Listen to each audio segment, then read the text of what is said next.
those languages in place, that old system law. And what was that third great contribution? It was religion. Religion. In the early days, as I said, those centuries before it was now the Christian era, some call it the Common Era, that the age of, and even beyond, in those first years, the first Anno Domini centuries, Christianity is still not an official Roman religion. When did I say it became the official language of Rome? Does anyone remember? Or it's 4th century, all right, but almost at the end, it's with Theodosius the Great. Theodosius the Great, and I believe the proclamation is 386. He says, and it is my wish as emperor that my empire, both east and west, embrace the language of and the rights of and the religion called Christianity. Christianity had already had a long history, but it was for the most part a clandestine religion, a persecuted religion in the time of Rome. We know the Roman persecutions. There is a brief reprieve from that persecution in the time of Constantine, early 4th century. But after Constantine, the persecutions come back. The Romans weren't going to let go of their old official state religion, a religion that proclaimed the emperor as divine. Do you know of any modern history of any nation or that has, that's excellent, thank you, that have called their emperor, their ruler, they divinize, they make This is a Trump joke. the one very, very important was actually Japan. Yes, the divinization of the emperor, that is true. That was true. It's very important after the war that this be handled with some delicacy. Be careful when you do that. But of course, we know that the Romans had this, their system was in place, all the Roman calendar reveals, just to what extent Roman religion was a part of this. And then I talked about how even in our English language, we still see the survival of pagan religions. Monday, Tuesday, Wednesday, Thursday, Friday, Saturday, Sun, right? And also think of course, in Spanish, lunes. Tell me what God?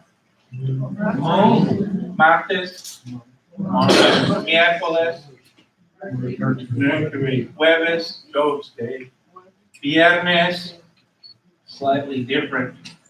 What's sábado? It's Shabbat, right? Sábado. And what's domingo? The Lord's Day is Latin Dominus, right? Dominus, the Lord's Day, Dominus. But it was on the 7th day that God rested, which was Shabbat. That's so I had to get that in. this is so true. What a fascinating history that survives even today in that way. But if we go back, even Rome, as great as Rome was, with its massive extension, all the way in the north, we go north, we're going to come all the way to Britannia, reaching to Britannia, reaching to Germania, all of North Africa, right? Reaching in the east, only much of the east is also conquered, right? All of these places. You have Rome everywhere. That's why, of course, as we said, there's the sea in the middle, Mediterranean, in the middle of the land, Mediterranean. Despite all this eventually comes to an end. When did it come to an end? Probably thinking, what, I thought we were gonna talk about the Mexican hat dance. No, no, not yet. When did it all come to an end? Hard to say. Let me tell you why. Because if someone said, oh, it was this day, the sack of Rome. No, not just the sack of Rome. You find a long history of areas that begin to lose, where the Roman rule begins to collapse. It collapses slowly in some areas, and especially in the Germanic areas, in the far north. It's much harder to defend an area that's that far away, right, from headquarters, which is Rome.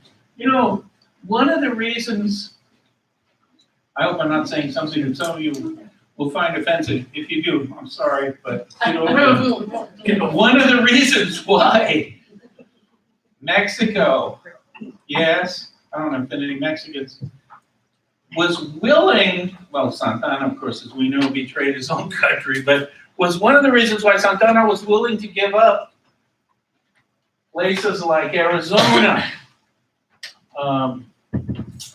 It's so far away from the center, right? How can that place be defended? And plus that, I'm going to be completely frank with you. And if someone says this is not the case, I think they don't really know the history. It was considered almost uninhabitable. Most of the people who lived there, in fact, almost all of the people who lived there, mid-19th century, were Native Americans. Native Americans is so far away. Zona Arida, Arizona, the arid zone, long before air conditioning. This is so far away. Who cares about that place? And some of you probably will hear me say this next thing and say, oh, that can't be. Remember how we purchased Alaska? Some of you may be old enough, most are not. 1959, do you know how much Alaska cost? Not very much. Not more than a really nice mall in Miami today. It's true, I think it's 29 million, right? Why? Who wants that place? And there were people very critical of the U.S. government saying, why would you even want that place so far away where there is nothing but ice and snow? Little did they know, right? But think of this, even Texas, which of course gains so much population after 1830, right? It's not that, it's sparsely populated before 1830, sparsely.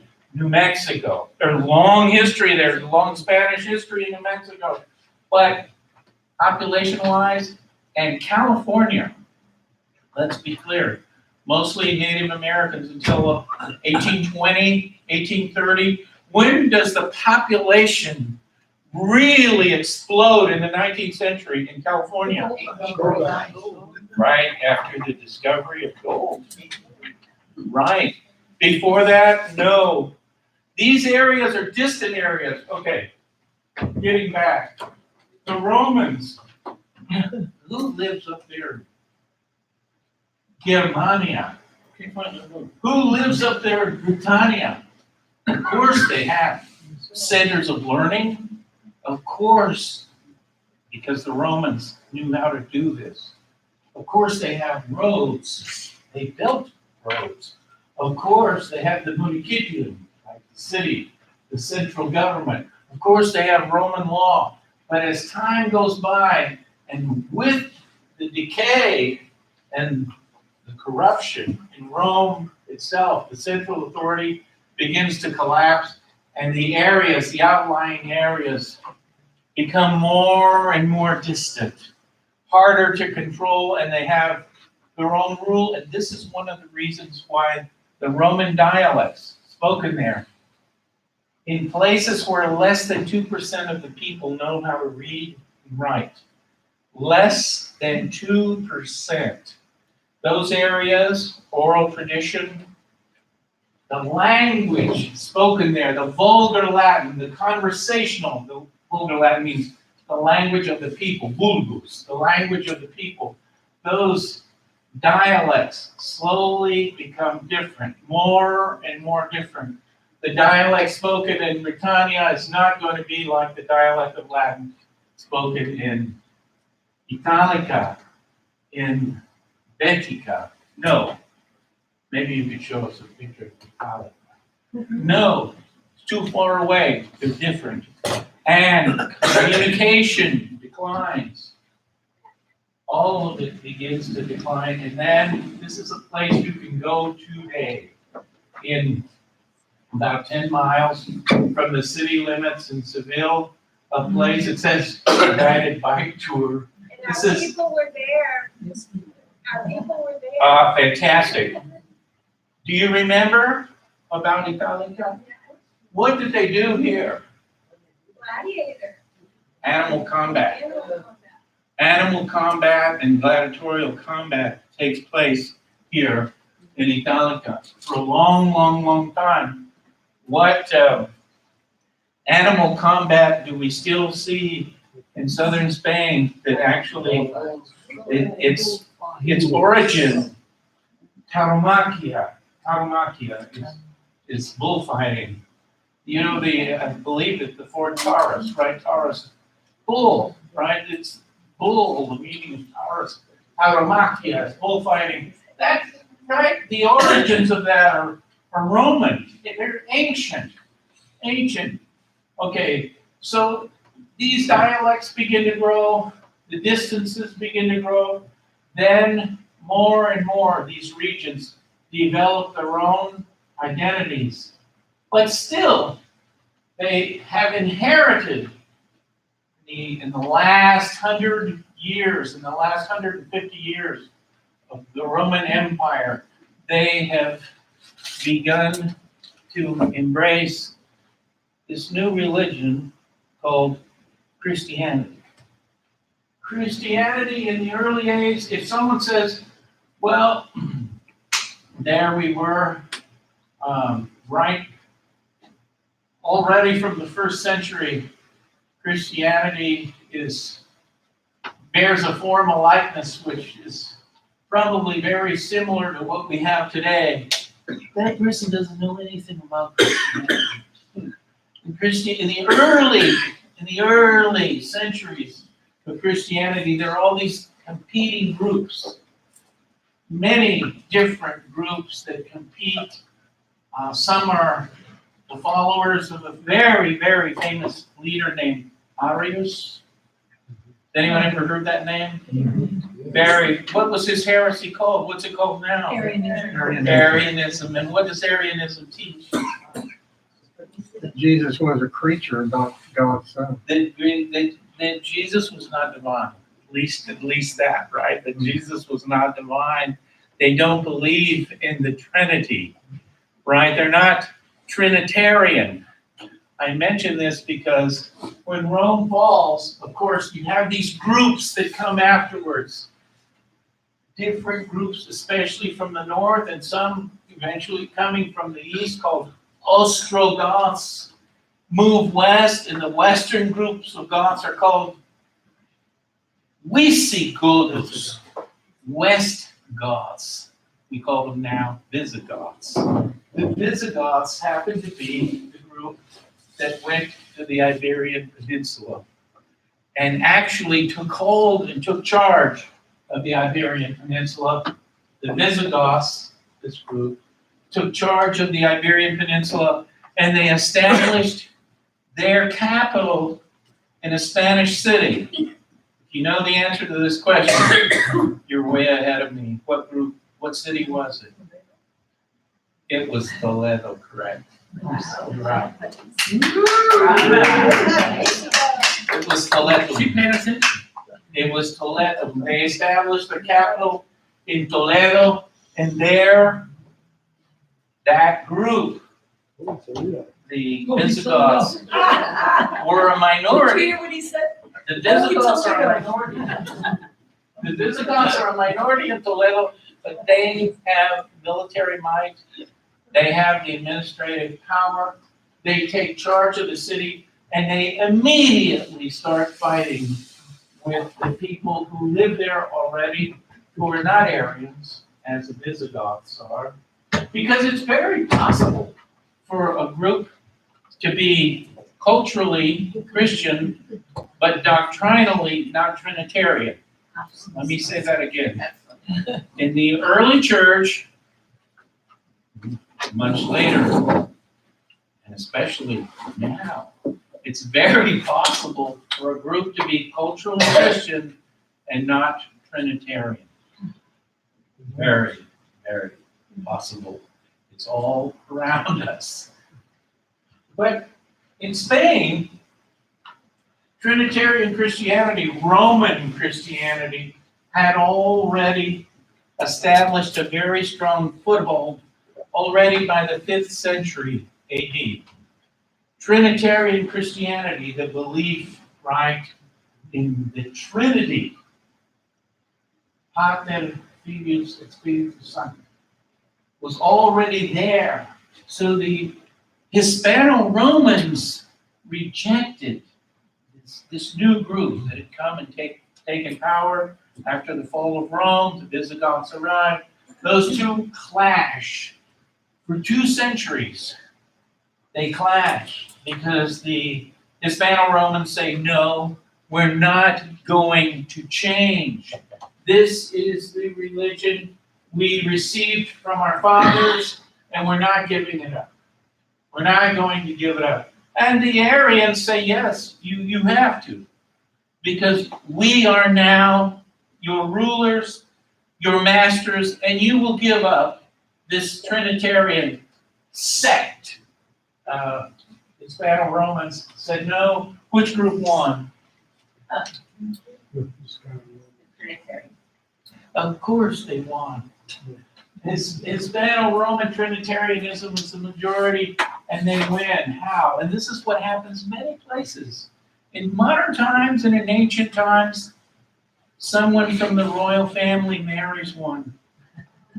Someone from the royal family marries a Hispano-Roman Trinitarian, and the next thing you know, the family begins to cave in, and soon they become assimilated, and the Aryans begin to disappear, and the Iberian Peninsula becomes again Trinitarian, not just culturally, but officially.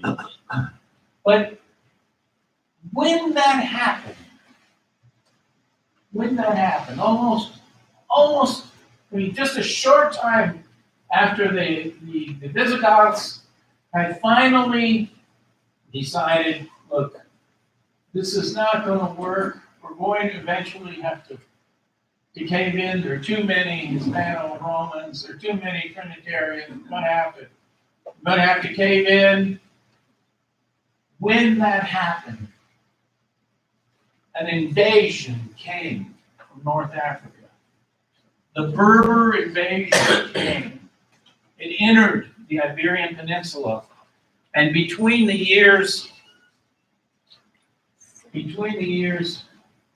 711 to 718, conquered almost the entire Iberian Peninsula.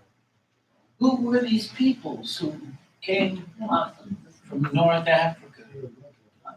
They were the group called, in Spanish, this is not the right word, but it's the word used by the Spanish often, La Conquista de los Árabes. They're not Arabs. They're not Arabs. Very few people in Spain make a distinction between Arabic and grupos islámicos. They're North African Berbers. They come in, but they're motivated by Islam. Where was Islam born and how was it born? I need for someone to help me out. I need a volunteer. Raise your hand. If you haven't answered a question yet in this class, it's your wonderful opportunity to show your knowledge. Go ahead. I don't know for sure. Go ahead, you do. Where is Islam born? In Arabia, I think He supposedly got taken up to heaven on his horse. And okay, and is there a prophet in Islam? Muhammad. It's Muhammad. Muhammad. And is there a book? Absolutely. And that book is called, The it's Quran. called the Quran, right? Here we are. Let's read this. Let's read this. Who can help us? Go ahead. Can you read that for us, please? Go ahead. When was Islam founded is the question. Go ahead. 570 AD, Muhammad is born in Mecca. Dad dies before his birth, mom when he was 6. Lived with uncle and was involved in caravan He's trade. a trader. He's a merchant, a young merchant, yes. 610 AD, Muhammad is visited by Angel Gabriel He's 40 years old, right? And his son? while on retreat in a cave near Mecca. Angel reveals the first revelations of the Quran and tells him he is God's prophet. And so we get already we get half of the most important teaching of the Quran, which really being very general, simplistic, but still accurate in a sense. There really are only the two most important teachings of Islam are, there is only one God, Allah, and Muhammad is his prophet. There is only one God. There's 7 pillars. though. Yes, there is only one God, Allah, and his prophet is Muhammad. This religion, born in the 7th century, catches fire. And by the 8th century, these were independent tribes wandering in the desert. In 200 years, the religion commands and controls most of the area from India to the Atlantic Ocean, including almost all of the Iberian Peninsula. Let's go back to the Iberian Peninsula. So now this is a side of the Spanish-speaking world you didn't know. Am I right?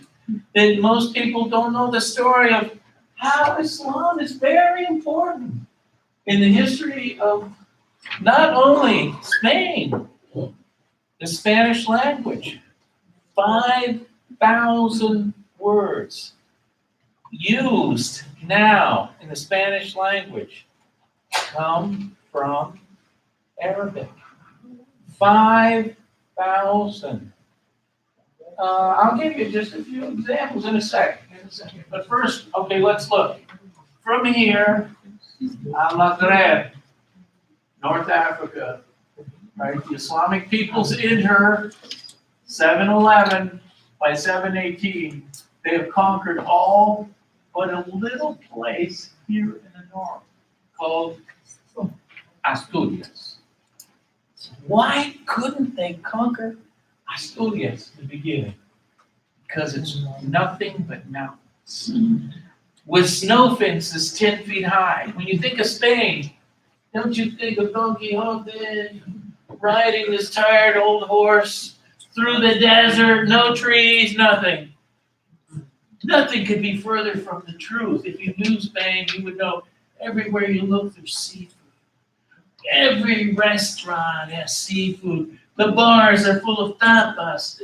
Every kind of calamari, sardine, all the things that you think of when you think of Spanish food. But when you get to Asturias, it's all these mountains with snow in the winter. You're way north. You know Madrid. Look carefully at a globe if you have one at home. It's the same parallel as New York City. It gets cold there. It gets cold in Madrid. It gets hot there too. But when you move to the northern part of Spain and you see these mountains in the winter covered with deep snow, you can understand how maybe that could have been a deterrent. Even to these people full of fire, who were those early Berbers who were just absolutely passionate about spreading Islam, and they did it. One reason they were able to do it so easily in the Iberian Peninsula is because the Visigoths, all they did from the beginning was fight. It's all infighting. First they fought with the Hispano-Trinitarians, the Hispano-Romans, they couldn't get along with them.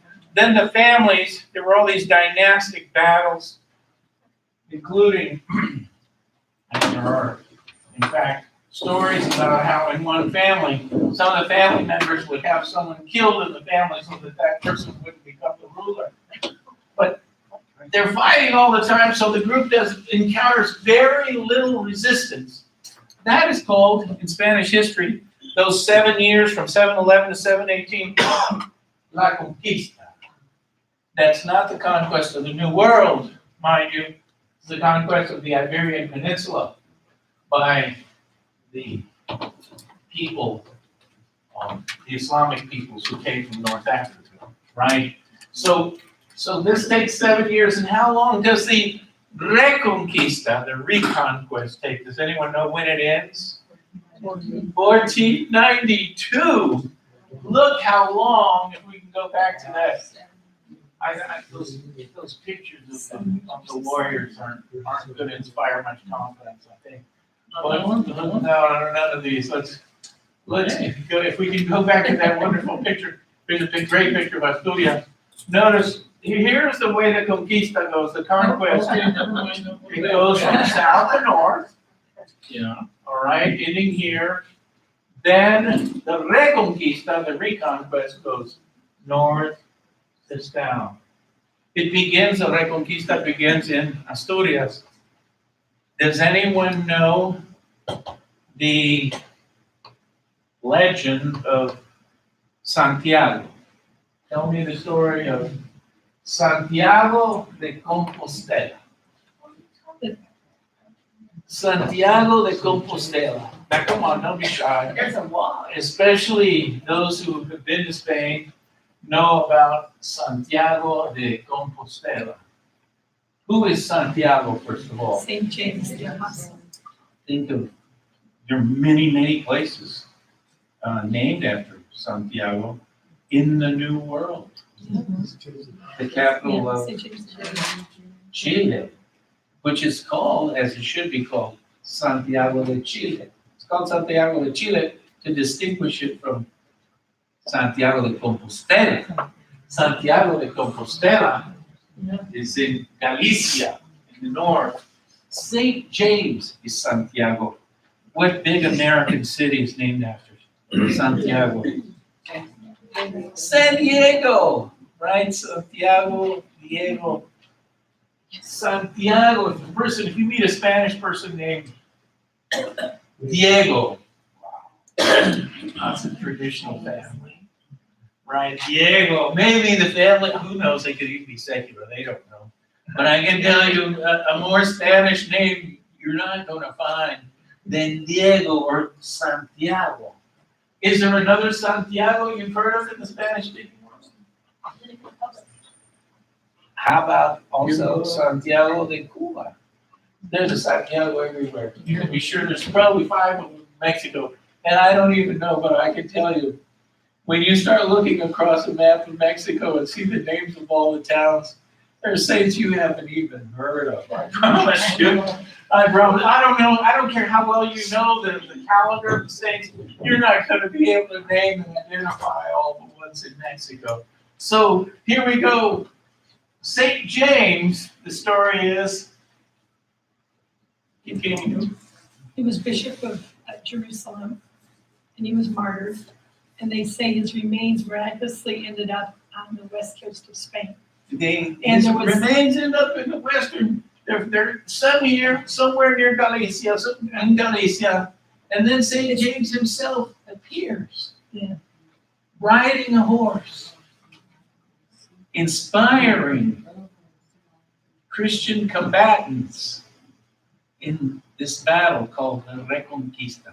It's the inspiration for the Reconquista. Santiago, and Santiago is so important in the history of Spain that his remains are in a city, Santiago de Compostela, down just a little bit, where there is the famous sorry. Santiago de Compostela, maybe we could, yeah, get a, that we find that Camino, the famous Camino de Santiago, which have been in here before. No, we've even had people who have done the Camino, who have come here to speak to us and have given wonderful, wonderful, wonderful talks.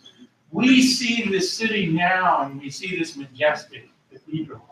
It's medieval, actually, but actually, in the days of the Reconquista, this is just a small outpost, but then quickly becomes a pilgrimage site, and during the Middle Ages, becomes the third most important pilgrimage site in all of Christianity, Santiago de Compostela. So what are the other two? Rome and Jerusalem. Rome and Jerusalem, of course. Rome and Jerusalem, but Santiago, here's a good one, right here. This road, sometimes called El Camino Francés, those from France, all right, all the way, 29 days, I think is the traditional walk, Camino de Santiago, where you walk from France all the way to Santiago de Compostela. This route has actually had a renaissance in the last 20 years, this as a pilgrimage site has existed from the Middle Ages until now. From the Middle Ages. So here's one of the most important sites. You can start from, there are 2 or 3 different spots, but for official recognition as a pilgrim, you have to start at a spot where you then register, you then have a book, and you get a badge for each of the spots. All of these, one day apart, walking 29 spots. And along this route, you will find, there, that's perfect. You will find at every site an important church, an important monastery, where important manuscripts are preserved.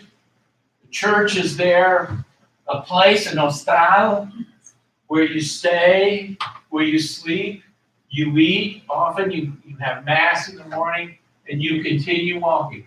And you don't have to be Catholic to do the Camino de Santiago. Many, many modern pagans love the Camino de Santiago.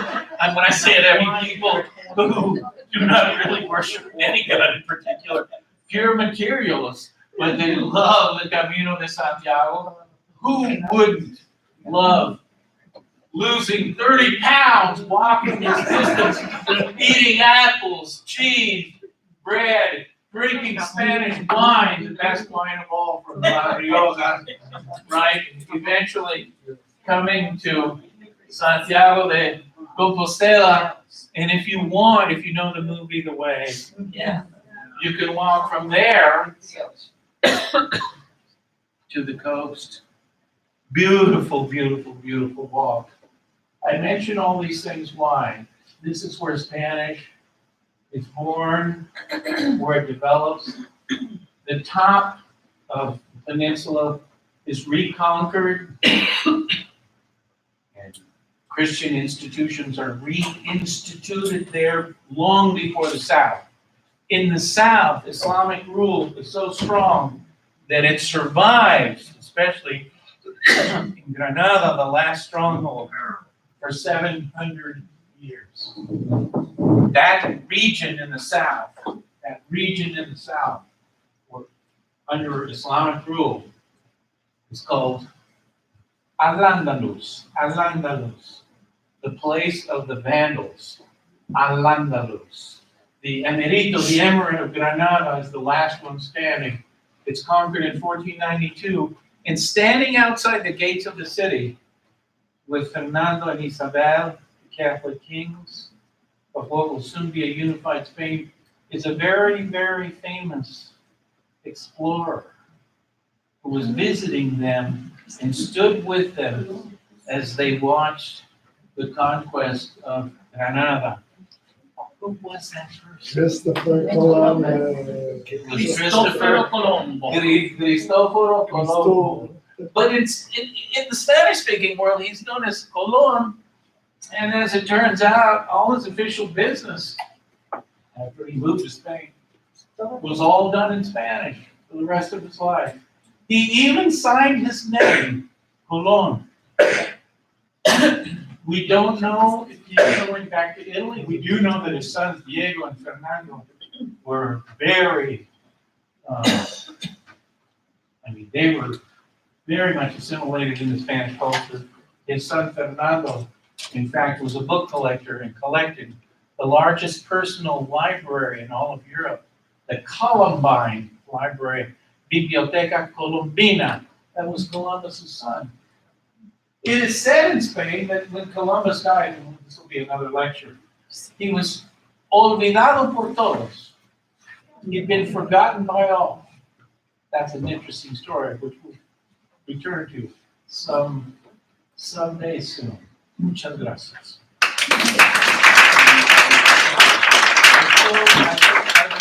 Pastries left.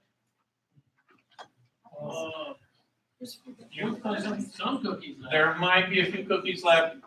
You need to now start getting ready for class. Our classes will start at 8. I guess if someone has a question, go ahead. Fire away. Here's a question, yes.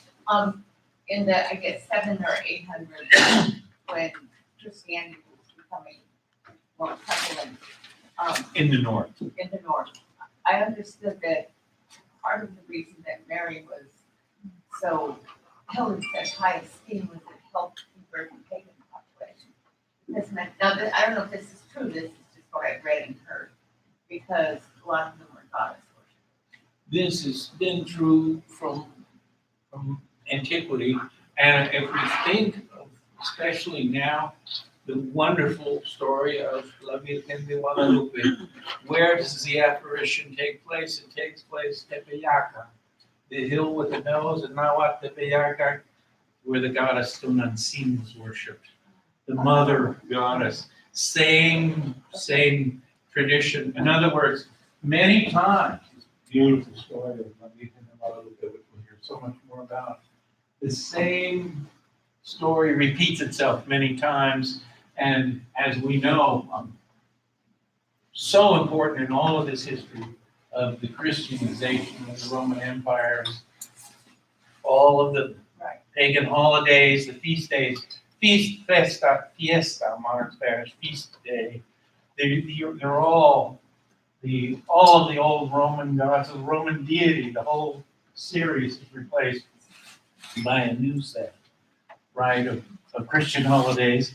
That is why, and some of you may say, oh, that's not true, but just for the record, that is why when we celebrate Christmas in December, we're celebrating what happened, not the day. We're celebrating the birth of Jesus, right? That feast there replaced the pagan feast. This is when The rebirth of the sun. This is when we will celebrate this feast. Not true of Easter. Why is it not true of Easter? You should know this. Why is it not true of Easter? Because Easter is based on Passover, Oh, right? okay. It's based on Passover. So it's not, in other words, you don't just arbitrarily say, this is where Easter is. No. Easter has to be connected always to Passover. I guess. It's inseparable from Yeah. Passover, Yeah. right? Muchas gracias.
Yeah, we have different groups.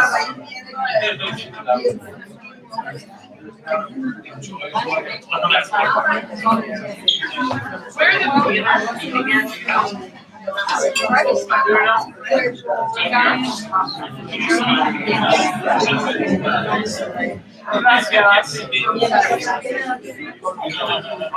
I have his money. Where? Yeah, I have it too. Where are the beginners?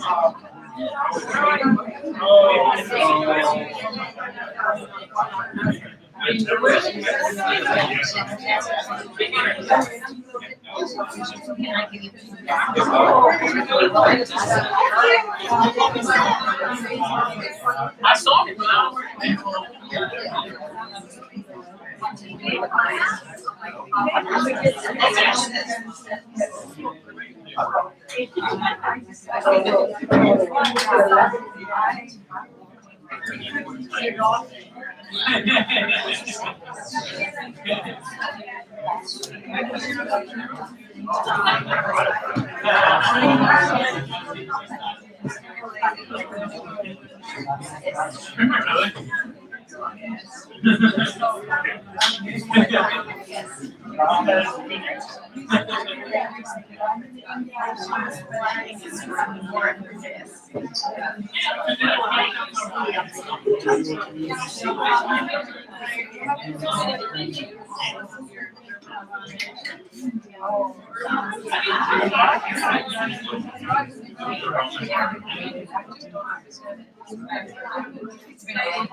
And I'll look at my Christina and who's gonna be?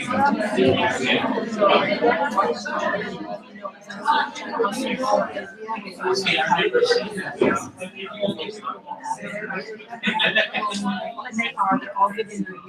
So, but if I don't want you on the, if you run into trouble, you let me know. Right,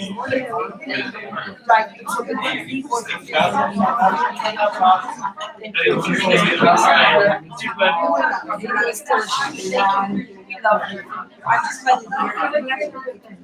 I'm going to the interview. I know, because I'm trying to interview. Because I don't study.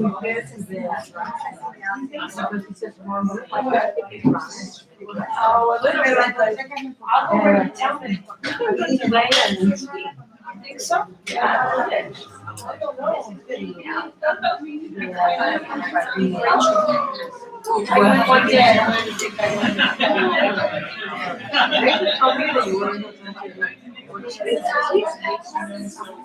Rachel told you that. Yeah. Well, if I'm too lost, I'll go back.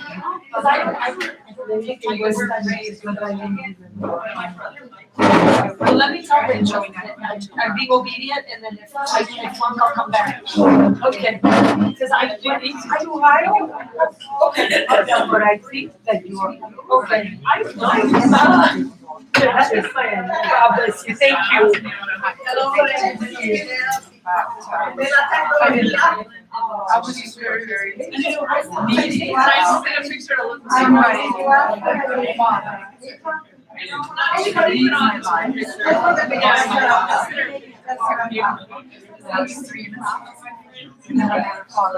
I needed somebody. Right? Kindness.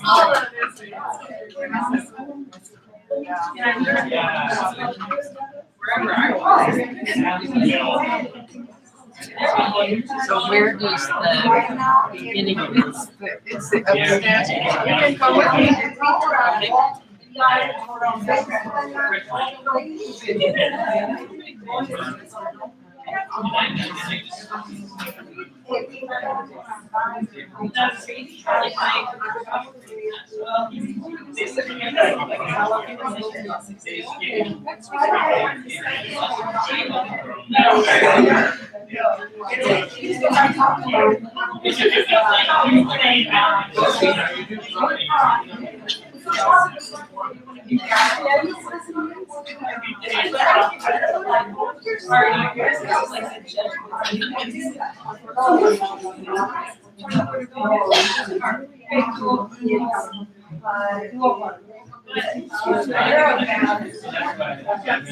My desk. Sorry. I'm sorry, you just got attendance. I'm losing. Oh, I'm sorry. I know, I love you all, tell them.